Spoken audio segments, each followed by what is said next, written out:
Cricket से जुड़ी तमाम खबरें, वर्ल्ड रिकॉर्ड, आईसीसी रैंकिंग और आने वाली सीरीज के शेड्यूल से बाखबर रहने के लिए सब्सक्राइब करें बीओ ऑफिशियल चैनल को और दबाएं बेल के बटन को ताकि आप हमारी लेटेस्ट वीडियो सबसे पहले देख सकें। शुक्रिया।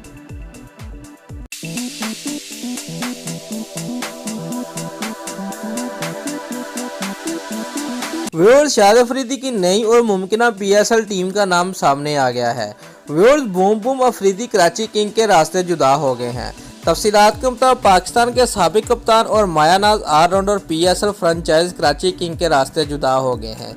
जरा के मुताबिक शाहिद अफरीदी की T10 क्रिकेट लीग का हिस्सा बनने पर उनकी फ्रेंचाइज कराची किंग की मैनेजमेंट नाखुश थी। व्यूअर्स, कराची किंग की जानब से दबाव डाला जा रहा था कि Shahid Afridi T10 cricket league से दस्तमदार हो जाए। ताहम शाहिद अफरीदी ने T10 क्रिकेट लीग से दस्तमदार होने से इनकार कर दिया। इसी तनाज़े के बाद शाहिद अफरीदी और कराची किंग के रास्ते जुदा हो गए हैं।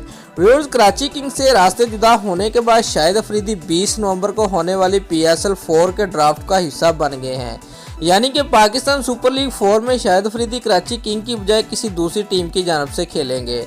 इस हवाले से जरा का बताना है कि ऐन मुमकिन है कि शाहिद अफरीदी पाकिस्तान सुपर लीग 4 में लाहौर कलंदर की नुमाइंदगी करेंगे। ड्राफ्ट के मरहले के दौरान लाहौर कलंदर को पहली पिक की सहूलत दी गई है, जिसके बायस लाहौर कलंदर के हकाम ड्राफ्ट में मौजूद किसी भी खिलाड़ी को पिक कर सकते हैं। इसलिए कभी इम्कान है कि लाहौर कलंदर ड्राफ्ट के अमल के दौरान शाहिद अफरीदी को पिक कर लेगी। दोस्तों, अगर आपको हमारी ये वीडियो पसंद आई है तो लाइक और कमेंट लाजमी करें और हमारे चैनल को सब्सक्राइब करना मत भूलिए। शुक्रिया।